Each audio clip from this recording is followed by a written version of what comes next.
사랑하는 여러분, 주님의 은혜와 평강이 삶에 함께 하시기를 바라고 축복합니다. 오늘 말씀은 예레미야 51장 50절에서 53절입니다. 사랑하는 여러분, 예레미야서가 드디어 오늘 이제 두 해 여름을 지나서 끝이 납니다. 오늘까지 예레미야서는 52장 34절까지 우리가 묵상할 진도이고, 주보 안쪽에 보시면 이번 주간 말씀 묵상 진도가 나와 있는데, 월요일인 내일부터 오는 토요일까지는 시편 105편과 106편을 묵상하고, 오는 주일 9월 1일부터 드디어 작년 9월에 이어서 열왕기 하야 말씀이 시작되게 됩니다. 그리고 우리 교회는 다음 주일부터 주일 신앙사경회를 시작합니다. 사랑하는 여러분, 주일 신앙사경회, 무슨 주일 신앙사경회인가? 한 달 내내 주일을 그렇게 한다고? 이렇게 생각할 수도 있지만 2박 3일 혹은 3박 4일 집중해서 매달렸던 과거의 말씀 사경회나 심령 부흥성회를 생각해 보시길 바랍니다. 과거의 말씀 사경회와 심령 부흥성회에 장단점이 있었습니다. 좋은 점만 생각한다면 그 2박 3일, 3박 4일 동안 우리가 새벽부터 오전 또 저녁 말씀에 집중을 했었죠. 우리가 한 달 동안 새벽 말씀과 함께 주일 신앙사경회를 하는 것입니다. 이런 시간을 잘 살리면 어떤 사람에겐 그 이상의 은혜가 될 수 있고, 또 어떤 이들에게는 그냥 평소처럼 지나가는 것이 될 수 있습니다. 우리가 하나님의 말씀과 가까워지는, 나 자신뿐 아니라 우리의 순과 우리의 부서 또 우리의 선교회가 하나님의 말씀과 가까워지는 그런 기회가 되도록 만들어 보시기를 바랍니다.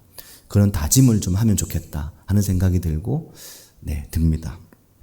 예전에 세일의 특별 새벽 예배라는 새벽 예배를 교회들이 했었습니다. 처음에는 이제 이게 세일이니까 3주잖아요. 처음에는 막 시작하지만 이제 중간쯤 되면 약간 흐지부지해지기도 하고, 그러니까 목사님들이 흐지부지 안 되게 하기 위해서 출석표를 돌리고 새벽마다 출석 스티커를 받고 3주를 다 받으면 선물을 주기도 하고 그랬죠. 우리 교회는 1년에 3번, 월요일부터 금요일까지 한 주간 특별 새벽 예배를 하는데, 왜 예전에는 3일회씩이나 했겠습니까? 그렇게 한 것은 몸에 익힌다고 그렇게 했었습니다. 몸에 익으려면 3주는 필요하다. 그런 또 어떤 또 이렇게 발표가 있으면서 다들 여기저기 앞다투어서 3일회를 했는데, 3주를 해도 새벽 예배는 몸에 잘 안 익죠.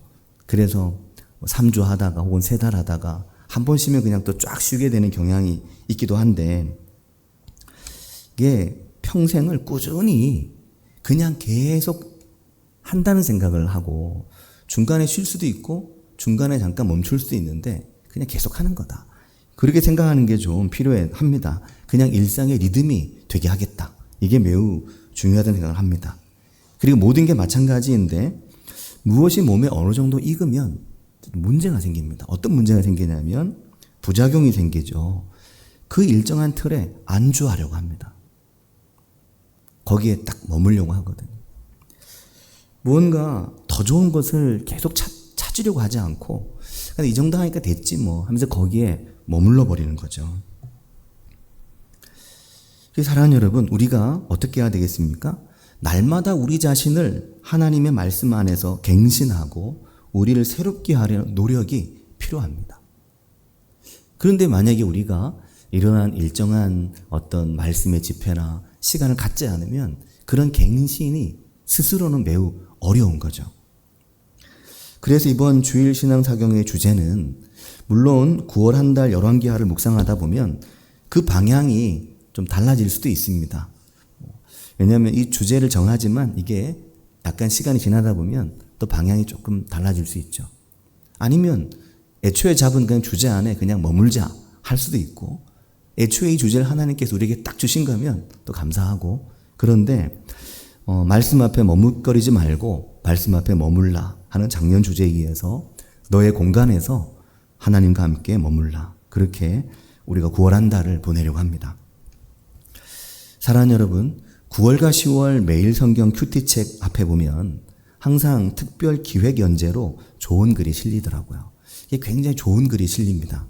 근데 다시 새롭게라는 주제 안에서 이번 9월, 10월은 17번째 주제인데 이번 글은 전 성서유니온 대표인 김주련 목사님께서 쓰셨는데 제목이 묵상은 식의 주다 이런 글을 쓰셨습니다. 의식주라고 우리가 많이 말하는데 목사님이 식의 주 이렇게 쓰셨는데 그 글이 참 감동이 되더라고요. 사람이 식의 주 없이 살 수 없듯이 그리스도인도 하나님의 말씀을 먹고 입고 그 안에서 살고 거하지 않으면 안 된다는 내용인데 우리가 보통 의식주라고 하는데 굳이 식의주라고 식을 앞에 두는 데는 그 목사님 나름의 이유와 설명이 있습니다.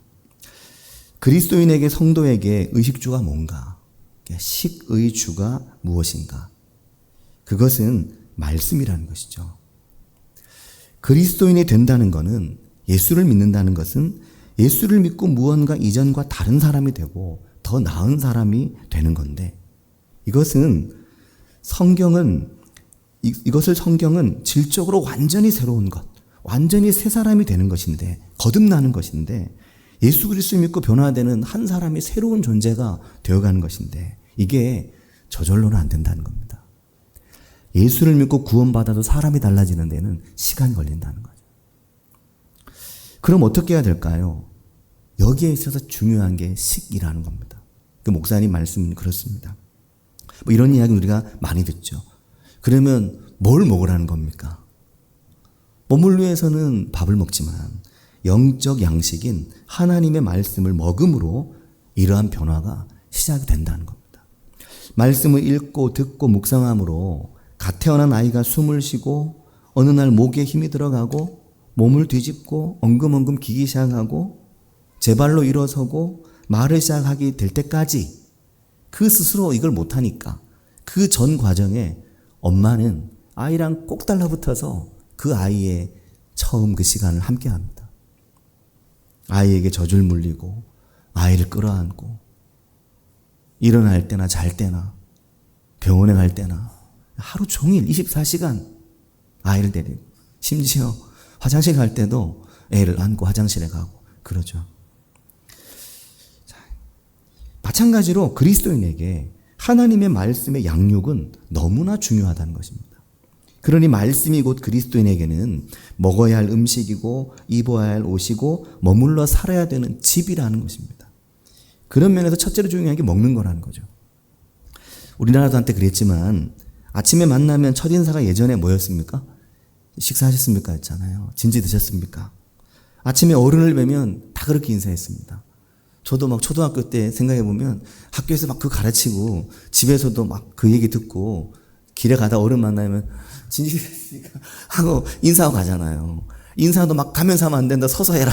그러고 군대 가면 걸어가면서 인사하지만 그렇게 막 가르쳤습니다.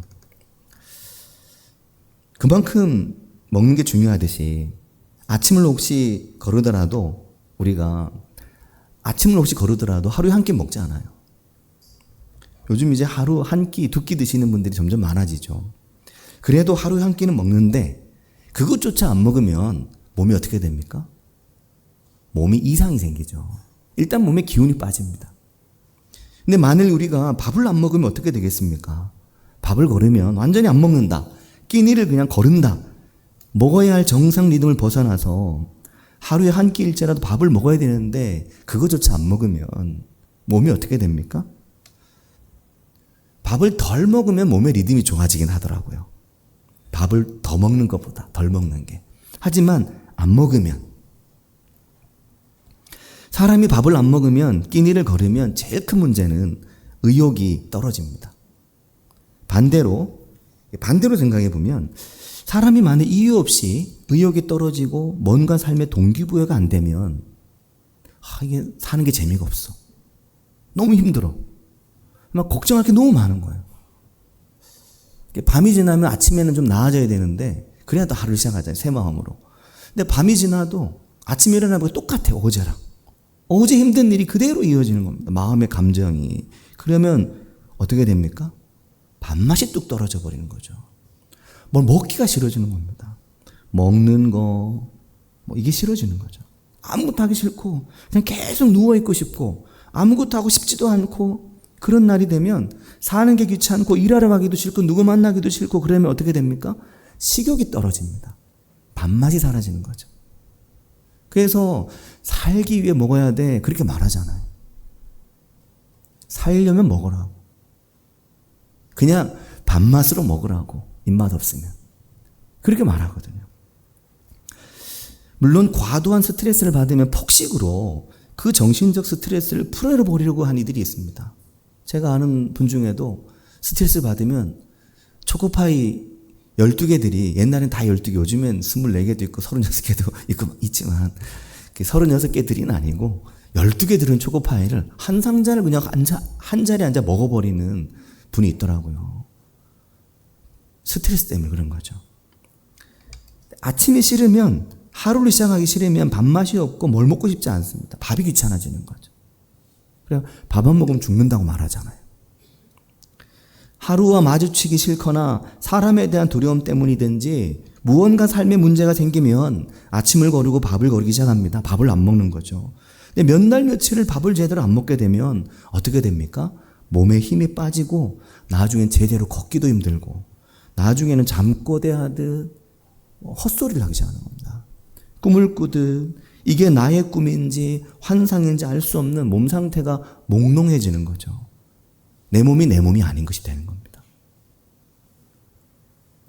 환상 속에 낮인데 내 몸은 한밤중을 살게 되는 거죠. 근데 이런 증상을 그 매일 성경 9월 10월호의 김주련 목사님은 그리스도인의 말씀 생활에 적용해서 굉장히 유명한 언어 철학자인 발터 베냐민이라는 분의 글을 인용해서 말하는데 몸이 그렇게 되면 한밤중이 되듯이 우리의 영이 하나님의 말씀으로부터 멀어지게 되면 우리의 영이 한밤중이 된다는 겁니다. 정상이 아닌 상태가 되는 거죠. 이걸 이렇게 이제 그 글이 나오는데 만일 매일 아침 우리가 하나님의 말씀을 먹지 않고 하루를 산다면 그것은 낮에 속하지 못하고 계속해서 밤의 세계에 머물러 있음과 같고 좀 더 심하게 말하면 살아있다고 하나 실상은 생명이 없는 하나님의 생명이 없는 좀비와 같다고 할 수 있다. 유령 같다는 거죠. 그런 상태가 된다는 겁니다. 사람의 영의 상태가. 살아있다고 하나 생명이 없는. 요한계시록의 교회를 향해서도 그런 말씀 하셨지 않습니까? 아모스 선지자는 아모스 8장 11절에 보면 주 여호와의 말씀이니라 보라 날이 이를지라 내가 기근을 땅에 보내리니 양식이 없어 주림이 아니요 물이 없어 가람이 아니요 여호와의 말씀을 듣지 못한 기갈이다. 12절에는 사람이 이 바다에서 저 바다까지 북쪽에서 동쪽까지 비틀거리며 여호와의 말씀을 구하려고 돌아다녀도 얻지 못하리니 그렇게 말해요. 어디를 가도 어디에서도 그 말씀을 들을 수가 없을 거라고 이야기를 하는 겁니다. 그 기갈이 그 갈증이 너무 심해서 13절에 보면 그날에 아름다운 처녀와 젊은 남자가 다 갈하여 쓰러지리라 그렇게 말합니다. 그러니까 하나님의 말씀이 없이도 성도가 잘 살아가는 게 정말 큰 문제입니다. 하나님의 말씀이 없으면 성도가 기갈을 느껴서 쓰러져야 되는데 안 쓰러지면 문제가 없다고 생각하는 거죠. 그런 날이 온다고 아모스 선지자가 말하는 겁니다. 내가 기근을 땅에 보낼 건데 그 기근은 양식이 없고 물이 없어 줄이고 가람이 아니라 여호와의 말씀을 듣지 못한 기갈이 찾아온다는 겁니다. 그러니까 몸으로 살아있는 모습을 우리가 하고 있지만 몸으로는 우리 속에 우리의 삶에 우리 안에 하나님의 말씀이 공급되지 않으면 하나님의 말씀을 듣지 않고 살아가면 들을 수 없는 게 아니라 나 스스로 듣지 않고 살아가면 그 기갈로 그 굶주림으로 저마다 어기져서 비틀거리며 쓰러질 거라는 것입니다. 이 아모스 선지자의 시대가 북이스라엘의 13대 왕인 여로보암 때이거든요. 여로보암은 북이스라엘의 첫 번째 왕이었습니다. 아주 악한 왕이었죠. 근데 그 악한 왕이 뭐가 좋다고 이 여로보암의 아버지 요아스는 아들 이름을 여로보암이라 지었을까요? 역사에 대한 자신의 이 북이스라엘 역사에 대한 반성이 없던 겁니다. 안타까운 거죠. 이 열왕기하 13장 14장에 이 말씀이 나오는데 딱 온 가족 새벽 예배 중에 본문이 요 시기에 겹쳐지더라고요. 근데 바로 그 북이스라엘 여로보암 왕 때 아모스 선지자가 예언자로 활동하는데 그 시대와 그 이후의 시대에 대해 말하는 겁니다. 보라, 날이 이를지라 여호와의 말씀을 듣지 못한 기갈이 온 땅을 덮을 것이라고. 자, 아침을 거르거나 끼니를 걸으면 사람이 몸에 힘이 빠지고 의욕을 잃어버린 것처럼 하나님의 사람이 하나님의 말씀을 거르게 되면 낮에 속하지 못하고 계속해서 그 영이 밤에 머무는 겁니다. 환상 속에 살게 되며 그 영이 힘을 잃게 되는 거죠. 내가 영으로 하나님을 생각하고 영으로 하나님의 길을 가려고 하지 않는 것입니다. 그래도 문제없이 살아가는 거죠. 사랑하는 여러분, 그런 말이 있죠. 세상에서 제일 듣기 좋은 소리는 내 새끼 목구멍에 밥 넘어가는 소리라는 그런 옛날 말이 있죠. 요즘에 다 자녀들에게 밥을 잘 먹이니까 요즘에는 애들이 밥을 먹는 게 그렇게 막 감동적이 그렇지는 않을 건데, 근데 또 밥을 못 먹는 아이가 먹게 되면 감동이죠. 어쨌든 새끼 목구멍에 밥 넘어가는 소리 들리면 감동이잖아요. 가난한 시절에 가족이 둘러앉아서 밥 먹을 때 끼니를 제대로 못 먹을 때 그때 아이들이 밥을 꿀떡꿀떡 먹으면 참 그게 행복한 거죠. 부모가. 하나님이 오늘 우리에게 무엇이 행복하시겠습니까? 내 자녀들의 목구멍에 말씀이 꿀떡꿀떡 넘어가고 내 자녀들의 인생이 하나님의 말씀 꿀떡꿀떡 삼키고 있다는 것을 알게 될 때. 그런데 물어보면 한 주간을 살면서도 하나님의 말씀에 도전 한 번 없이 하나님의 말씀을 듣는 그 단 15분, 20분의 시간도 없이 살아왔다는 걸 알게 되면 기갈을 느끼는 겁니다. 그렇게 말씀을 먹지 않고 살았던 사람이 기갈을 느껴야 되는데 도리어 그걸 보는 사람이 기갈을 느끼는 거죠. 먹일 말씀이 없고 먹을 말씀이 없다면 어떻게 되겠습니까? 예언자는 말하는 거죠. 기갈이라고. 사랑하는 여러분, 여러분은 어떠십니까? 이 자리에 계신 여러분은 어떠십니까? 청년들 중 청년들 어떻습니까? 청년들 어떻습니까? 지난 한 주간 하나님 말씀 듣고 살았습니까? 하나님 말씀 읽고 살았습니까? 어떻게 사셨습니까? 분명히 말씀드리는 것은 하나님의 말씀 앞에 장사가 없습니다. 하나님의 말씀 앞에 직분이 없습니다. 목사도 한 주간 말씀 없이 살기 정말 쉽고요. 목사도 그럴 수 있으니 청년들은 오죽할까요? 누구나 그 말씀 앞에 장사가 없는 거죠. 여러분에게는 내가 듣고 내가 사랑하는 내 삶의 하나님의 말씀이 있습니까? 우리가 예레미야서 읽으면서 무엇을 깨닫습니까? 하나님께서 예레미야에게 계속 하시는 말씀이 여호와의 말씀이니라, 여호와께서 하신 말씀이니라. 이 말이 제일 많이 반복되는 책이 예레미야서입니다. 아주 처음부터 끝까지 계속 그 이야기가 나오잖아요.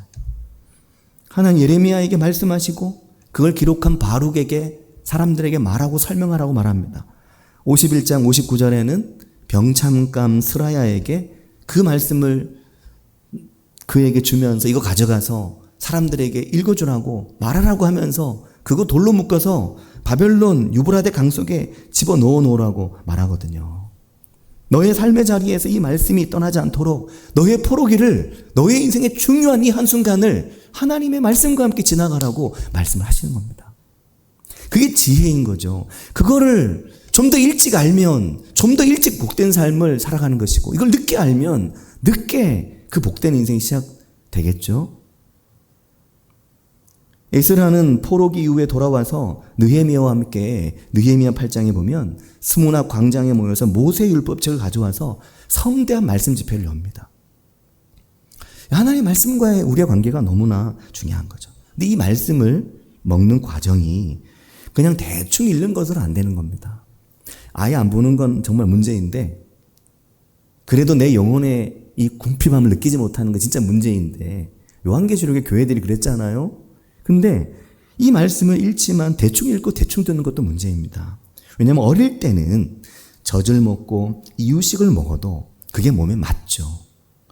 나이가 들고 어른이 되면 음식의 질이 달라지지 않습니까? 우리가 딱딱한 걸 먹을 줄 압니다. 먹기 어려운 뼈에 붙은 걸 먹을 줄 압니다. 때로는 소화가 잘 안 되는데도 건강을 위해서 먹습니다. 때로는 냄새가 심하고 때로는 내가 먹을 때 좀 이렇게 불편해도 건강을 위해서 먹죠. 누가 평생 이유식만 먹고 살아갑니까? 죽만 먹고 흰죽만 먹고 어떻게 평생을 살아갑니까?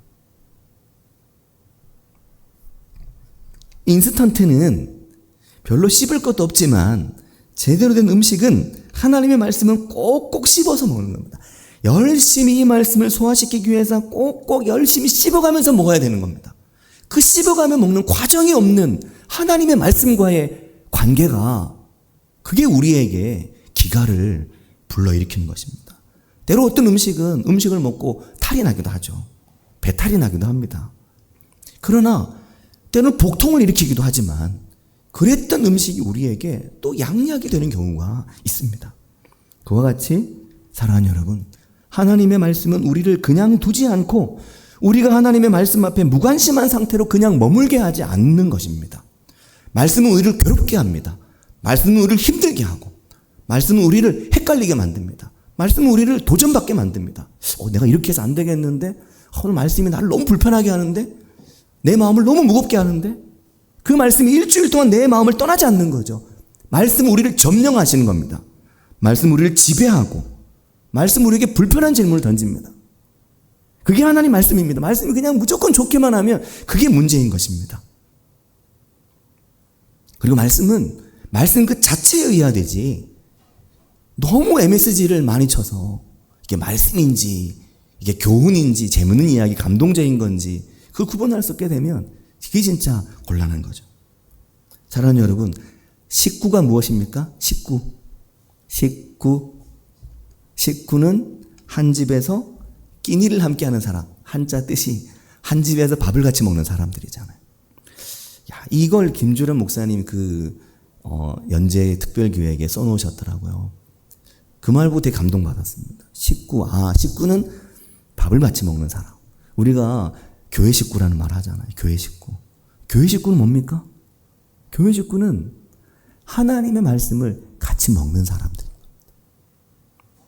그 하나님의 말씀을 한 교회 다니면서 그 말씀을 그걸 같이 먹는 겁니다. 그걸 같이 먹고 그 말씀이 나를 불편하게 하거나 그 말씀이 내게 말씀하셨거나 그 말씀이 내게 은혜를 주었거나 그것을 같이 먹고 집에 말 없으면 그 집이 좀 문제가 있잖아요. 식구들이 얘기를 해야 되잖아요. 아버지랑 어머니랑 애들이랑 같이 앉아가지고 얘기를 해야 되잖아요. 말을. 뭐 어땠냐? 잘 있냐? 네, 잘 있습니다. 그래. 그런 말이라도 해야 되잖아요. 좀 더 하면 때로는 말하려고 막 애들을 데리고 막 카페로 가기도 하고 때로는 애들들 외식도 하고 때로는 막 특별한 거 차려서 같이 먹으면서 말 걸어보려고 때로는 막 뭘 하잖아요. 그래서 하나님의 말씀을 같이 먹고 그걸 말합니다. 그게 교회 식구인 것입니다. 이번 주간에 예레미야 51장을 새벽 말씀으로 우리가 함께 했는데 오늘 이제 52장 마지막 절까지인데 이번 주간 3개의 구절이 제 마음에 너무 깊이 남았습니다. 첫 번째가 51장 42절이었는데 바다가 바벨론에 넘치며 그 노도 소리가 그 땅을 뒤덮었도다. 그 노도 소리. 이 말이 너무너무 강했습니다. 노도 소리. 그 거센 파도. 그 거센 물살. 내 인생을 향해 덮쳐오는. 하나님의 말씀은 덮쳐오는 것이구나 이렇게. 내 삶을 향해. 하나님의 말씀이 내게 실바람인가? 잔물결인가? 그럴 때도 있지만 노도 소리로. 또 51장 50절이었는데 칼을 피한 자들이여 멈추지 말고 걸어가라. 먼 곳에서 여호와를 생각하며 예루살렘을 너희 마음에 두라. 이 구절이요. 너무너무 마음이 많이 다가왔습니다. 그 인생의 칼날을 피하고 그 인생의 곤고함을 피하고 여전히 살아있는 너희들아.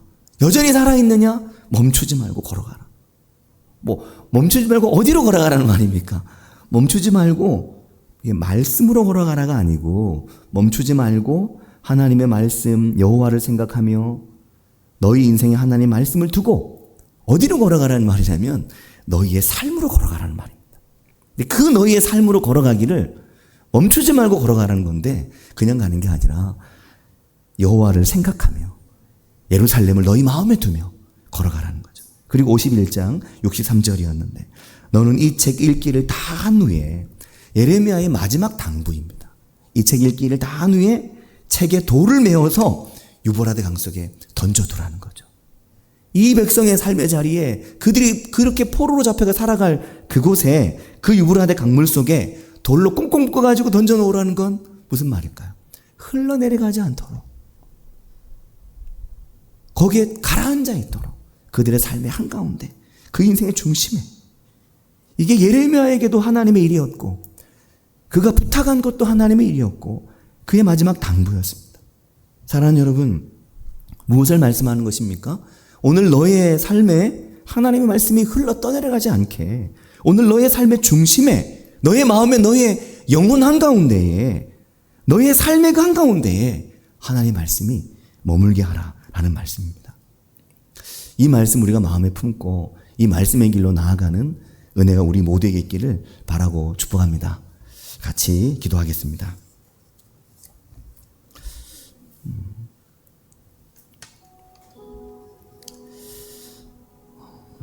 이번 주간 온라인으로 우리 교회 예배에 참여하시는 성도님 한 분이 7월 8월 예레미야서의 말씀이 내 삶에 너무나 큰 은혜가 되었다는 말과 함께 무명으로 사랑의 식탁을 교회로 보내셨습니다. 그분의 삶에 지난 여름이 예레미야서와 함께한 시간이 되었던 거죠.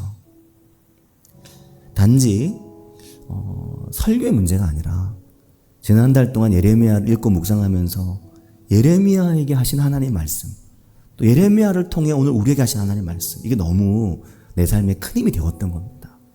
여름을 이기고 폭염을 이기고 비 오듯 땀을 흘리며 하루에 2번씩 속옷을 갈아입어야 될 정도로 힘들게 일을 하면서 말씀을 읽고 묵상하며 여름을 이겨낸 거죠. 그렇게 우리가 하나님의 말씀이 우리 영혼에 엄습해오는 그런 하나님의 자녀들이 되어야 하나님 우리를 쓰실 수 있죠. 그런 은혜가 우리의 삶에 있기를 같이 한 목소리로 기도하겠습니다.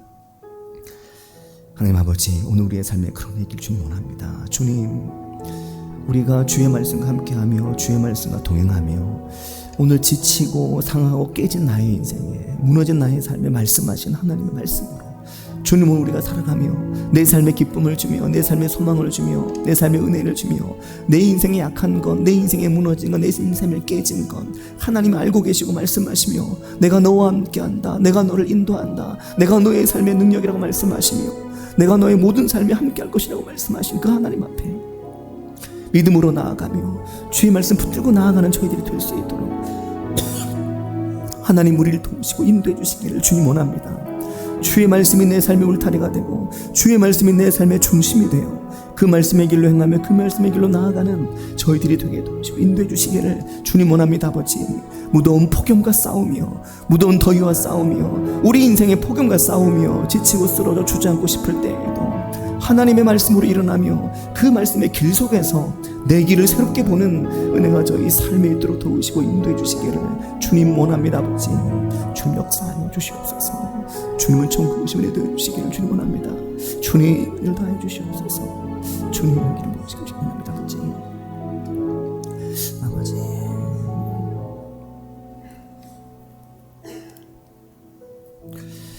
하나님 아버지, 은혜와 사랑을 감사드립니다. 저희가 무더운 여름 폭염 속에 하루에 옷을 2번씩 3번씩 갈아입으며 더위와 싸우듯이 우리 인생의 폭염 속에 내 인생의 옷을 2번씩 3번씩 갈아입으며 얼굴을 바꾸며 표정을 바꾸며 삶을 바꾸며 때로는 나를 숨기며 살아가야 될 때에도 주님 우리에게 말씀으로 다가오셔서 말씀하시며 우리에게 숨쉴 공간을 주시고 우리에게 새 힘을 주시는 하나님 아버지, 그 하나님의 말씀으로 우리가 살아감을 기억하며 그 하나님의 말씀으로 살아가는 그 길을 조금 더 이른 나이에 저희들이 찾을 수 있도록 인도해 주시기를 주님 원합니다. 그 길이 우리의 삶의 길이 되고 우리가 그 길로 행하여 그 길을 통해 우리가 잘 되고 우리의 자녀들이 잘 되는 은혜 있는 인생, 하나님께 영광 돌리는 인생, 하나님의 영광 드러나는 인생, 저희들이 살아갈 수 있도록 하나님 아버지, 오늘 우리의 삶에 엄습해 오시고 오늘 우리의 삶을 뒤덮어 오시는 그 생명의 말씀의 길, 그 생명의 말씀과 더불어 살아가는 길, 그 길로 저희들이 행하게 해주시기를 주님 원합니다. 주님 저희와 함께 하시기를 바라고 원하오며 예수님의 이름으로 기도합니다. 아멘.